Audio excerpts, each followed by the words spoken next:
ভারত থেকে ১,০০০ কোটি টাকার ডিজেল কিনছে বিপিসি। ভারতের নুমাইলিগড় রিফাইনারি লিমিটেড থেকে ১,৩০,০০০ মেট্রিক টন ডিজেল আমদানির সিদ্ধান্ত নিয়েছে বাংলাদেশ পেট্রোলিয়াম কর্পোরেশন বিপিসি। এতে খরচ হবে প্রায় ১,১৩৭ কোটি টাকা। গতকাল রোববার সংস্থাটির পরিচালনা পরিষদের ১,০০০তম সভায় আমদানির এই সিদ্ধান্তের অনুমোদন হয়। চলতি বছরের জানুয়ারি থেকে ডিসেম্বরের মধ্যে এই ডিজেল আমদানি করা হবে। চলতি বছর বিপিসির পরিশোধিত জ্বালানি তেলের চাহিদা ৭৪ লাখ মেট্রিক টন, এর মধ্যে ৪৬ লাখ টন ডিজেল, যার ৮০% সরাসরি আমদানি করা হয়। বাকিটা স্থানীয় পরিশোধনাগার থেকে পাওয়া যায়।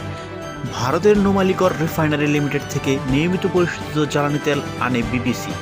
২০১৬ সালের জানুয়ারি থেকে টেনে আসছে এই তেল। এই রিফাইনারি থেকে তেল আনার পরিমাণ বাড়তে দুই দেশের মধ্যে তৈরি হয়েছে বাংলাদেশ ভারত মৈত্রী পাইপলাইন।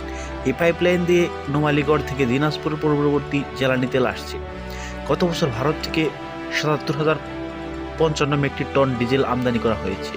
জানতে চাইলে বিপিসির চেয়ারম্যান আমিনুল আহসান প্রথম আলোকে বলেন, চলতি বছর ১,৩০,০০০ টন ডিজেল আনার সিদ্ধান্ত নেওয়া হয়েছে। এর মধ্যে জানুয়ারি থেকে জুন পর্যন্ত আমদানি হবে ৭০,০০০ টন, জুলাই থেকে ডিসেম্বর পর্যন্ত হবে ৪০,০০০ টন। অতিরিক্ত আমদানি করা হয়েছে আরও ২০,০০০ টন। পরিচালকদের বোর্ড সভায় আমদানির অনুমোদন দেওয়া হয়েছে। এছাড়া সরকারি সম্পন্ন উপদেষ্টা পরিষদ কমিটির অনুমোদনের জন্য প্রস্তাবটি জ্বালানি ও খনিজ সম্পদ বিভাগে পাঠানো হয়েছে।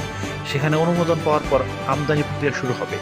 বিবিসি সূত্র জানা যায়, ভারতের বাইরে চলতি বছরের জানুয়ারি থেকে জুনের মধ্যে ৭টি দেশের ৮টি প্রতিষ্ঠান থেকে প্রায় ১৪ লাখ পরিশোধিত তেল আমদানি করবে বাংলাদেশ। ভারত, চীন, ইন্দোনেশিয়া, মালয়েশিয়া, থাইল্যান্ড, সংযুক্ত আরব আমিরাত, ওমান থেকে তেল আমদানি করবে সিদ্ধান্ত নেওয়া হয়েছে।